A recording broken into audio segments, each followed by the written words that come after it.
दोघे काही क्षण एकमेकांच्या डोळ्यात हरवून गेले, पण ड्रायव्हरने ब्रेक मारताच त्यांच्या सायलेंट रोमान्सलाही ब्रेक लागला. राजच्या नशिबात आता खरंच दुरावाच होता. प्रिया त्याच्या अगदी जवळ असूनही ती त्याच्यापासून कितीतरी दूर होती. त्या रात्रीनंतर ती जणू फक्त हो किंवा नाही एवढ्याच उत्तरात सगळं संपवू पाहत होती. राजसुद्धा आपल्या स्वभावानुसार थोडा अकडीतच होता. त्याला वाटत होतं की जर तो फार मागे लागला नाही तर प्रिया पुन्हा आधीसारखी होईल. पण दिवस जात गेले तसे त्याला जाणवू लागलं की त्याचा तो अंदाज केवळ गैरसमज ठरत चालला आहे. आज मकर संक्रांतीचा दिवस होता. प्रीतीसोबत प्रियाचे आई वडील आणि रमणसुद्धा राजेश्वरीजी आणि रामजी यांच्या आग्रहाने सण साजरा करायला आले होते. सगळे छतावर होते, फक्त राज वगळता. तो खोलीत एकटाच शांत बसला होता. त्याला वाटलं प्रिया छतावर गेली असेल, पण नाही, प्रिया तर खोलीबाहेरच होती. राजशी ती जरी जास्त बोलत नव्हती तरी त्याच्या विना तिचं कुठे मन लागणार होतं. राधाजी मात्र हट्टाने आपल्या माहेरी गेल्या होत्या. त्यांनी मनात एवढं राग भरून घेतला होता ना, सियाचा विचार केला ना, प्रीतीचा. सागरजी तिथेच होते आणि प्रीतीला सावरत होते, कारण आपल्या आईचं असं वागणं पाहून तिचं मन अस्वस्थ झालं होतं. थोड्या वेळानंतर सागरजी तिथून निघून गेले तर रमण तिथे आला. इथे एकटी बसलीस का? सगळे वर आहेत ना? रमणने प्रीतीला विचारलं. काही नाही, असंच बसले होते. प्रीतीने फक्त एवढंच उत्तर दिलं. रागावलीस का माझ्यावर? मी का रागावू तुझ्यावर? त्या दिवशी तुझ्या मित्राबद्दल जे काही बोललो ना, ते मला बोलायला नको होतं. मी रागात होतो, तोंडातून काही निघालं. सॉरी, इट्स ओके, प्रीतीने शांतपणे म्हटलं. तू रडली आहेस का? काय झालं? रमणने तिचा उतरलेला चेहरा पाहून विचारलं. काही नाही, असं म्हणून प्रीती तिथून निघून गेली. तिचं असं निघून जाणं रमणला काहीसं पटलं नाही. त्याने जरी कधी स्पष्टपणे प्रीतीला सांगितलं नव्हतं की तो तिच्यावर प्रेम करतो, तरी सत्य असं होतं की आयुष्यभर सोबत राहायचं असेल तर ती व्यक्ती फक्त प्रीतीच असावी असंच त्याच्या मनात होतं. सुरुवातीला त्याने प्रीतीला आपली काही कारणं सांगून समजावलं होतं आणि प्रीतीकडून झालेल्या चुका इतक्या होत्या की रमण कोणताही निर्णय घेऊ शकत नव्हता. पण घरात लग्नाचा विषय निघू लागल्यापासून त्याला नीट झोपही लागेनाशी झाली होती. त्यातच राजमुळे जेव्हा प्रीतीने त्याला सांगितलं की ती आता पूर्णपणे त्याच्यापासून दूर राहणार आहे, तेव्हापासून तो आणखीन अस्वस्थ झाला होता. थोड्या वेळानंतर रमणही परत सगळ्यांकडे गेला. प्रिया आणि राजजी अजून आले नाहीत, काय झालं बरं? प्रियाच्या आईने काळजीने विचारलं. मी तुमची काळजी समजते, राजेश्वरीजी म्हणाल्या. राजच्या वागण्यामुळे तुम्ही खूप चिंतित आहात, पण माझं ऐका, सगळं ठीक आहे. दोघेही एकमेकांपासून वेगळे आहेत, पण एकमेकांशिवाय राहूही शकत नाही. आता सगळं ठीक आहे, राजेश्वरीजींनी प्रियाच्या आईला समजावलं. तर त्या हलकसं हसल्या. गीता, काय ग, मांजा धरलाय? चल पतंग उडवू ना. बघ सिया कशी उडवते. रुद्र पतंग उडवत असताना गीताला म्हणाला. नको रुद्र, मला भीती वाटते, गीताने घाबरत सांगितलं. तुझ्या भीतीची तर मी सुट्टीच काढतो. असं म्हणून रुद्रने तिच्या हातात जबरदस्ती दोरी दिली आणि तिला पतंग उडवायला शिकवू लागला. रुद्र, तुम्ही इतके हट्टी का आहात? मी नाही म्हणते तरी ऐकत नाही, गीता थोडी चिडून म्हणाली. अगं, ऐकलो असतो तर तू माझ्या इतकी जवळ उभी राहिली असतीस का? रुद्र हळू आवाजात म्हणाला. रुद्र, नेहमी रोमांसचा मूड असणं चांगलं नाही बरं, गीता लाजून म्हणाली. आता तू हे बोलूनच माझ्यात रोमांस जागवलास. आता तर रोमांस करावाच लागेल. तू खाली जा, मी येतोच, रुद्र खट्याळपणे म्हणाला. चूप करा रुद्र, खूप बेशरम झालात तुम्ही, गीता लाजत म्हणाली. प्लीज ना, रुद्र विनवणीच्या सुरात म्हणाला. नाही, हो ना, प्लीज प्लीज. शेवटी रुद्रच्या हट्टापुढे हार मानून गीताने सगळ्यांना काहीतरी कारण दिलं आणि ती खाली निघून गेली. अरे रमण, असं प्रेक्षकांसारखं का उभा आहेस? इथे ये ना, पतंग उडव, रुद्रने रमणला हाक मारली. नको दादा, अरे ये ना यार. रुद्रचं बोलणं टाळता न आल्यामुळे रमण शेवटी पुढे आला आणि रुद्रच्या हातातून उडत असलेल्या पतंगाची दोरी घेतली. प्रीती, जरा ही फिरकी धर ना, मी येतो, थोडं काम आहे, असं म्हणत रुद्रने तिच्या तोंडून हो किंवा नाही न ऐकताच तिच्या हातात फिरकी दिली आणि निघून गेला. आता रमण कधी पतंग उडवत होता तर कधी चोरून प्रीतीकडे पाहत होता. छताच्या एका बाजूला रामजी, सागरजी आणि प्रियाचे वडील गप्पा मारत उभे होते. दुसऱ्या बाजूला प्रियाची आई आणि राजेश्वरीजी बोलत होत्या, तर आदित्य आणि सिया आणि ध्रुव तिकडे हसत खेळत पतंग उडवत होते. तू पतंग उडवणार नाहीस का? रमणने प्रीतीला विचारलं. नाही, प्रीतीने त्याच्याकडे न पाहताच उत्तर दिलं. तुझ्या भावाच्या बोलण्याचा एवढा परिणाम झाला का की तू अशी दुरावलेली वागत आहेस? तुम्हालाही तर तेच हवं होतं ना, मग त्रास कसला? यावेळी प्रीतीने थेट रमणच्या डोळ्यात पाहत उत्तर दिलं. ज्याच्यावर प्रेम करतो त्याच्या विना जगणं किती अवघड असतं हे फक्त मला माहीत आहे. रमण शांत स्वरात तिच्या डोळ्यात पाहत म्हणाला. रमण, सावध राहा, नाहीतर तुझा पतंग कापीन बरं. आदित्य दुरून हसत म्हणाला आणि रमणही त्याच्या बोलण्यावर हलकसं हसला. आजकाल नीट झोप लागत नाही मला, रमण मंद आवाजात म्हणाला. का? प्रीतीने विचारलं. तुझी खूप आठवण येते. रमणच्या तोंडून हे शब्द ऐकताच प्रीतीच्या डोळ्यात पाणी दाटलं. तिने पटकन फिरकी खाली ठेवली आणि खाली निघून गेली. काय झालं? कुठे गेली ती? राजेश्वरीजींनी विचारलं. थोड्या वेळात येते म्हणाली, रमणने उत्तर दिलं आणि राजेश्वरीजींनी मान हलवली. रुद्र, झालं ना आता, चला ना वरती, सगळे काय विचार करतील? गीता आपल्या ओठांना रुद्रच्या ओठांपासून अलग करत म्हणाली. ते दोघे यावेळी आपल्या खोलीत होते.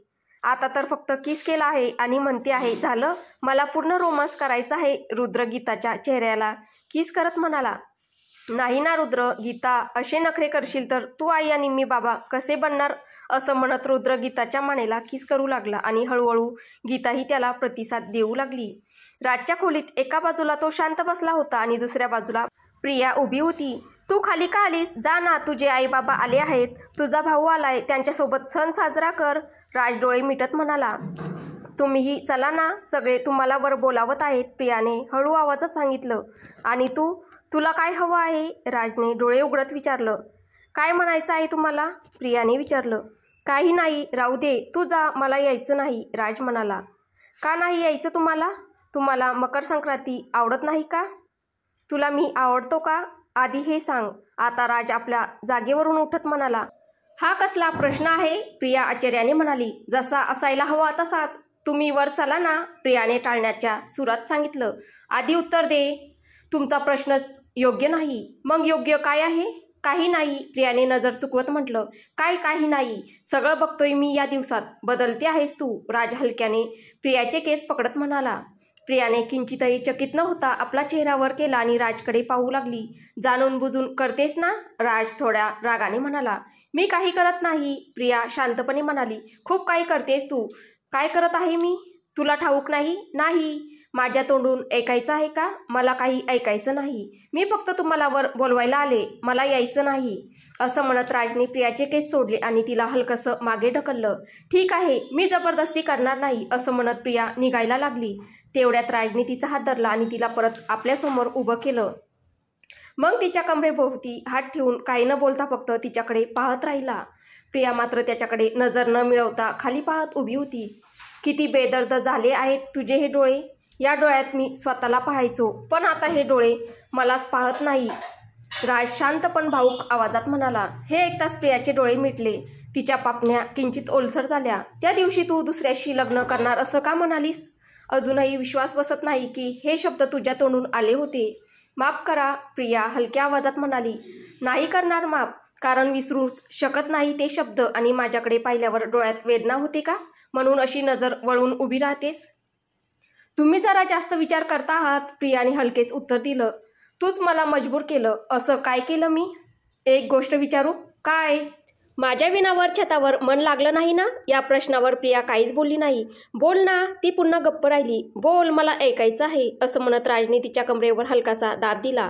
राज, सगळे वाट पाहत आहेत, प्लीज, प्रिया विनवणीने म्हणाली. आधी उत्तर दे, मला तुझं उत्तर ऐकायचं आहे. हो, मन नाही लागलं म्हणूनच तुम्हाला बोलवायला आले, प्रियाने अखेर हलक्या आवाजात उत्तर दिलं. खरं बोलते आहेस? तुम्हाला काय वाटतं आहे? मला तर खरंच वाटत आहे. बोलता बोलता राजचा श्वास वाढत चालला होता. मग मी आता काय बोलू? मग आता हे सांग की आता बेडवर माझ्यापासून लांब का झोपतेस? माझ्या छातीवर डोकं ठेवून का नाही झोपत? राज, तुम्ही यावेळी हे काय प्रश्न विचारत आहेत?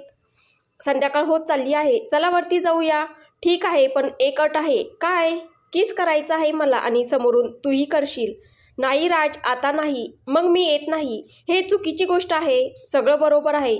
प्लीज ना राज, करू देशील की नाही? राज, हो की नाही? प्रियाने पापण्या खाली केल्यावर राजने त्याच्या बोटाने तिची हनुवटी उचलली आणि तिच्या ओठांना किस करायला सुरुवात केली. हळूहळू किस करत तो खूप खोलवर किस करू लागला आणि असे किस करत तो प्रियाला कपाटाजवळ घेऊन कपाटावर टेकवत होता आणि एका हाताने कपाटावर टेकून दुसऱ्या हाताने प्रियाचा गाल धरत तो तिच्या ओठांना प्रेमाने किस करत राहिला आणि मध्येच प्रियाला सहकार्य करण्यास उत्सुक करू लागला. मग प्रिया त्याच्यासमोर हारली आणि तीही राजला किस करू लागली आणि तिनेही राजचे दोन्ही गाल धरले. पण त्याच दरम्यान राजने त्याचे दोन्ही हात प्रियाच्या मानेखाली घेतले. तिने झटकन त्याचे दोन्ही हात दूर केले, पण राज मानायला तयार नव्हता. त्याने ना प्रियाचे ओठ सोडले ना हात मागे घेतला. दोघांच्या हातात एक प्रकारची झुंज सुरू होती. बस राज, आता चला, प्रिया त्याचा हात पकडून स्वतःला सोडवत म्हणाली. हात का काढतेस? हक्क नाही का माझा? राज थोड्या मदहोशीत आणि नाराजीने म्हणाला. इतक्या दिवसांपासून तो प्रियाला प्रेमाने स्पर्शही करू शकला नव्हता, त्यामुळे त्याचं असं व्याकुळ होणं स्वाभाविक होतं. असं काही नाही, प्रिया लाजून म्हणाली. मग राज, लाजते आहेस? मला जायचं आहे, प्लीज. नाही, स्पर्श करू ना? आता माझा स्पर्शही तुला आवडत नाही ना? इतका निकृष्ट माणूस झालो का मी? राज प्रियाच्या या बदलाने अस्वस्थ झाला होता, कारण आधी कधी प्रियाने त्याला नकार दिला नव्हता. आपण नेहमी हेच विचार करता, जे मी कधी विचारही करत नाही. तुमच्या नजरेत माझी विचारसरणी नेहमी अशीच असते. कंटाळा आलाय मला तुम्हाला समजावून सांगताना. प्रिया हे बोलून दुःखाने स्वतःला राजच्या मिठीतून सोडवू लागली, पण उलट राजने तिला आपल्या गळ्यात ओढून घेतलं. दूर जाण्याचा विचारसुद्धा करू नकोस, समजलीस? काही बोलत नाही म्हणून खूप नाटकं वाढली तुझी. प्रेम करावंसं वाटेल तेव्हा तुझ्याकडेच येईल ना? मग का एवढं त्रास देतेस मला? हे बोलून त्याने प्रियाला थोडंसं दूर केलं आणि तिच्याकडे पाहू लागला. प्रिया त्याच्या नजरेला चुकवण्यासाठी चेहरा वळवते तेव्हा राजने तिच्या गालावर हलके चावा घेतला. मग चुंबन घेतलं, पुन्हा चावलं आणि त्याचा हात प्रियाच्या मानेखाली गेला. यावेळी प्रियाने कोणताही विरोध केला नाही, फक्त डोळे मिटले. राज प्रियावर आपल्या भावना आणि उत्कटतेचं वादळ ओतत होता, ज्यामुळे प्रिया मधून मधून हलक्या आर्तस्वरात श्वास घेत होती. राजने तिचा हात स्वतःच्या छातीकडे नेला आणि एका हाताने आपल्या शर्टची बटणं उघडली. प्रिया लाजत होती म्हणून तो स्वतःच तिचा हात आपल्या छातीवर फिरवत होता.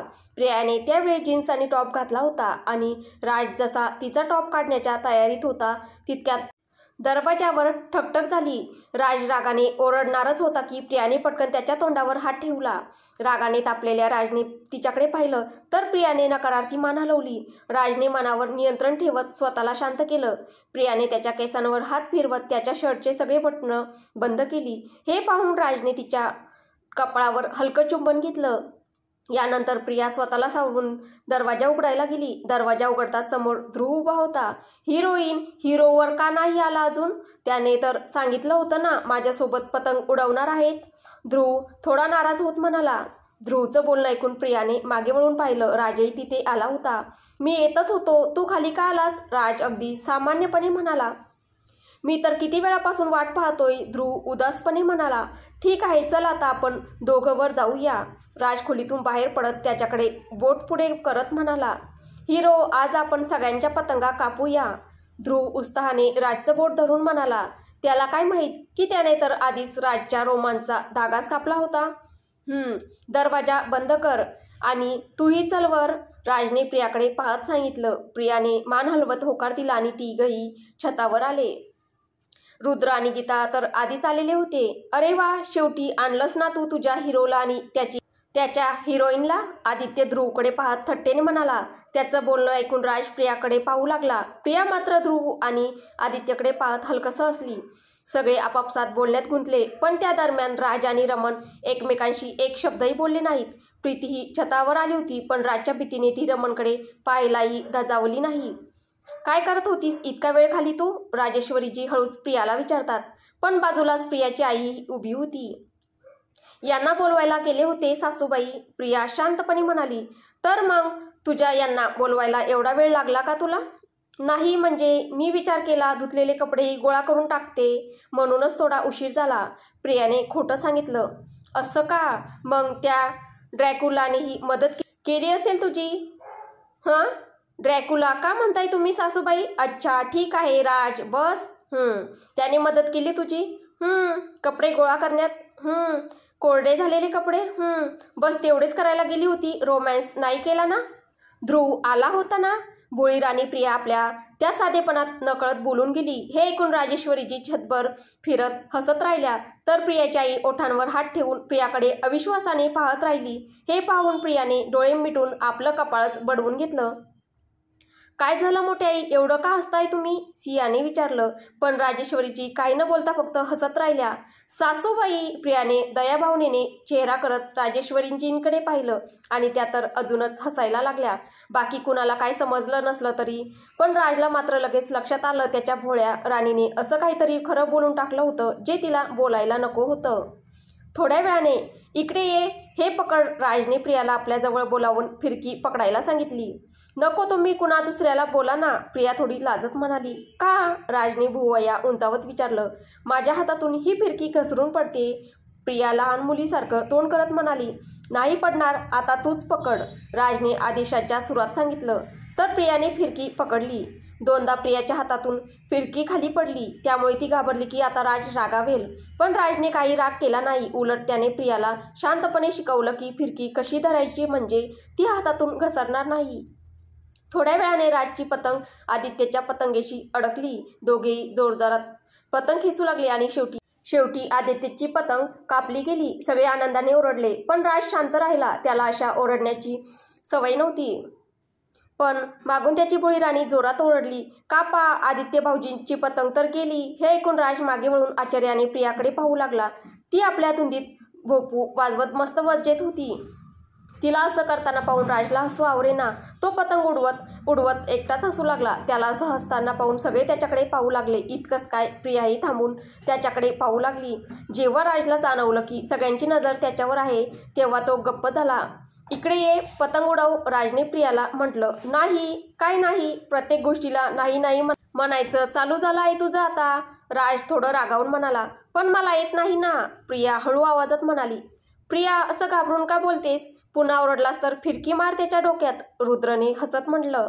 नाही, त्यांना लागेल रुद्र दादा, मी त्यांना फिरकी का मारेन, प्रियाने लगेच उत्तर दिलं. प्रियाचं हे उत्तर ऐकून रुद्रने आपले डोके बडवून घेतले आणि राज हसत अकडीत उभा होता. आता तू हा सल्ला प्रियाला दिलास, मग ही फिरकी तू स्वतःच्या डोक्यावरच घालून बघ, राजेश्वरीजी रुद्रला म्हणाल्या. ते ऐकून सगळे रुद्रकडे पाहून हसले. पहा, कदाचित तुझी ती पत्नी तुला छतावरून फेकून टाकेल. राजने दुसरी पतंग हातात घेतली आणि रुद्रला टोमणा मारून म्हणाला. हे ऐकून रुद्रने वाईट तोंड करून राजकडे पाहिलं. या सगळ्यात प्रियाचे आईवडील हे गोड वातावरण पाहून आनंदी होते आणि रमणलाही आनंद होता की त्याच्या बहिणीवर सगळे किती प्रेम करतात. पण दुसरीकडे रमणचे लक्ष प्रीतीकडेही होते. त्यातच अचानक प्रीतीची नजर रमणकडे थांबली. रमणने तिला वरच्या कपड्याने स्लीव नीट करण्याचा एक इशारा केला आणि प्रीतीने वेगाने कपडे व्यवस्थित केले. राज खूप वेळ ध्रुवसोबत खेळत होता आणि त्याच्याबरोबर पतंग उडवत राहिला. हिरो, हो, मला नवीन कार्टूनवाले घड्याळ आणून दे ना, उद्या घेऊ. खरं का? हो, आई ओरडेल तर मी तिला ओरडून सांगेन. राजचे हे बोलणं ऐकून ध्रुव आनंदी झाला. याच दरम्यान राजने प्रियाला एक कोपऱ्यात बसलेली पाहिलं. मी तुला पतंग उडवायला सांगितलंय, इथे सावलीत बसायला नाही, राज प्रियाजवळ येऊन म्हणाला. मला येत नाही. तर काय येतं तुला?